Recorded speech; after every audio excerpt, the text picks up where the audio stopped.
Next is section B, which is of 2 marks. A solution of 1.25 gram of a certain non-electrolyte in 20 gram of water freezes at 271.94 Kelvin.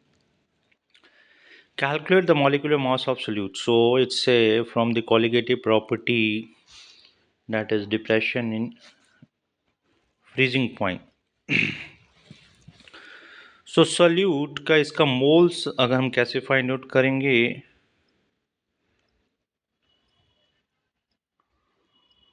So yes ये थोड़ा सा starting वाला 20 grams वाला जो है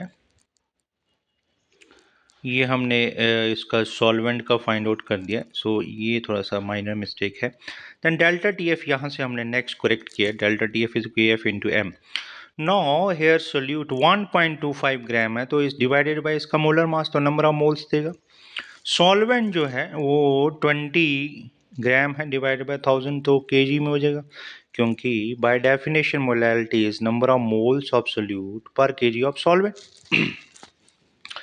सो ऊपर ये जो सोल्यूट के मोल्स हैं ये थोड़ा सा रॉन्ग है, ये 1.25 होना चाहिए था 1.20 ग्राम की जगह। सो अब ये कह रहा है कि और उसमें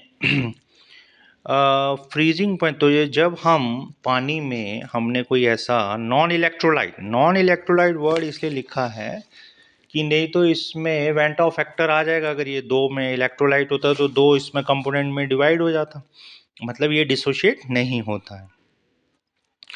सो इसमें 273.15 और 271.94 पे वो फ्रीज होता है, तो डिप्रेशन कितना है 1.21 केल्विन का, तो 1.86 इसकी KF की value 1.25 divided by molar mass into 1000 divided by 20। सो ये केजी वाली लास्ट वाली केजी में कन्वर्ट किया वो टर्म, सो मोलर मास को हम लेफ्ट हैंड साइड जाएंगे और डिवाइडेड बाय इधर 1.21, so we get the molecular mass of the solute जो 1.25 ग्राम हमने किया, तो उसका जो मॉलिक्यूलर मास आया 96.07 ग्राम।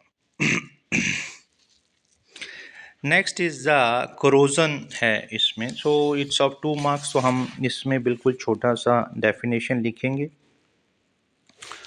इफ और ज़्यादा से ज़्यादा हम इसको इसमें रिएक्शंस लिख देंगे, right. So corrosion slowly quotes the surface of metallic objects with oxides और अदर सॉल्ट्स। सो कोटिंग हो जाती है, मीन्स अब वो किसके कारण, तो rusting of iron, tarnishing of silver, तो ये सब कोरोजन के एग्जाम्पल है। ऐसा नहीं है कि सिर्फ रस्टिंग ऑफ आयरन को ही कोरोजन बोलते हैं।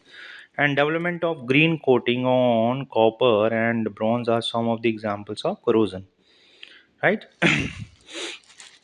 तो ये लिखा, और उसके बाद हम, तो ये क्या करता है, कैसे होता है, एनोड पे हम ट्वाइस Fe जो है Fe2 पॉजिटिव, तो आयरन जो है ऑक्सीडाइज होता है Fe2 पॉजिटिव, कैथोड में oxygen plus 4H positive plus 4 electron twice H2, तो ये हम ओवरऑल जो है रिएक्शन इसमें ये लिख सकते हैं। तो एक डेफिनेशन लिखी, ऊपर ये रिएक्शन लिख दिए, राइट।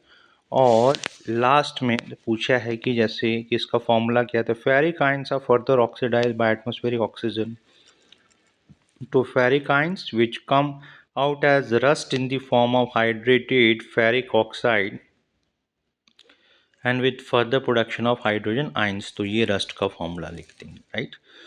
सो फिर से मैं इसको रिपीट करता हूँ, ऊपर डेफिनेशन लिखी और ये जो है रिएक्शन लिख दिए 2 मार्क्स में, एंड लास्ट में जो है इसका रस्ट का फॉर्मूला लिख दिया, राइट।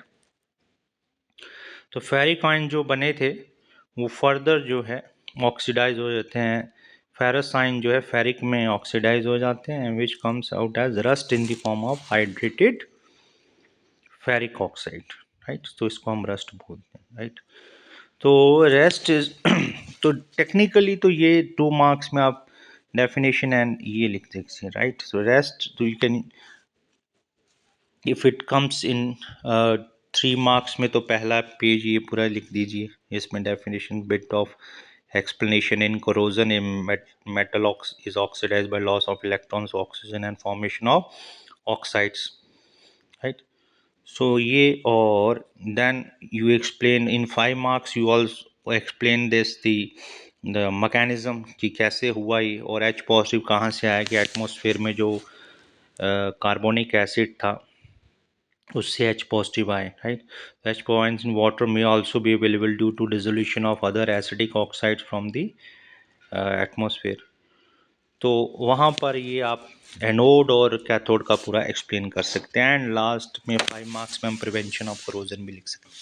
तो 2 मार्क्स में किसी तरह भी क्वेश्चन जैसे करोजन है और फेरिक जो रस्ट का फॉर्मूला पूछा है, कई बार प्रिवेंशन ऑफ करोजन पूछ ले तो आप ये 2 मार्क्स में लिख सकते हैं, राइट। सो ओवरऑल जैसे ये पूरा 5 मार्क्स का डिस्क्रिप्शन है, तो इसमें जैसे भी जो भी पूछा है उसको हम 2 मार्क्स या 3 मार्क्स में हम उसको जैसे भी क्वेश्चन है उसके हिसाब से आंसर कर सकते हैं, राइट। 2 मार्क्स का है तो आप something about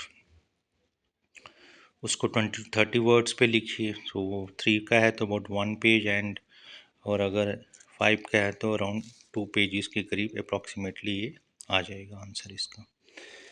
then is next is the about the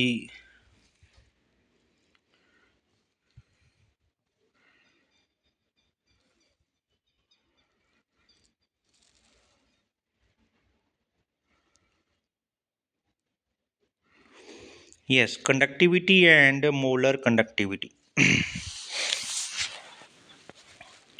so conductivity का डेफिनेशन क्या है? कंडक्टिविटी हम पीछे भी कर सकते हैं, it is the inverse of the you can say resistivity, right. Conduct that is the kappa, right. So kappa का हमने सीमेंस पर मीटर जो है ये इसमें देखिए इक्वेशन में जैसे lambda M is equal to kappa by C concentration. So और कंडक्टिविटी तो सिंपल आ गया। मोलर कंडक्टिविटी का डेफिनेशन क्या है लास्ट में देखिए, molar conductivity of solution at A given concentration is the conductance of volume V of solution containing 1 mole of electrolyte kept between 2 electrodes with area of cross section A and distance of unit length। मतलब वो volume होनी चाहिए जिसमें 1 mole of electrolyte हो, उसकी जो conductance होगी उसको हम मोलर कंडक्टिविटी बोलेंगे। और molar conductivity increases with decrease in concentration, right.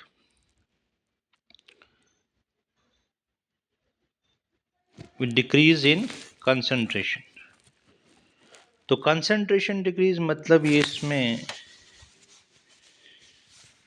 Right. तो molar increases with decrease in concentration, और कंडक्टिविटी जो है always decreases with decrease in concentration. तो ये आपने इसमें ध्यान रखना है।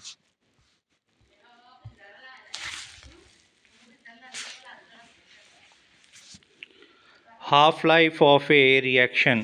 So half life is the time in which the concentration of a reactant is reduced to one half this initial concentration।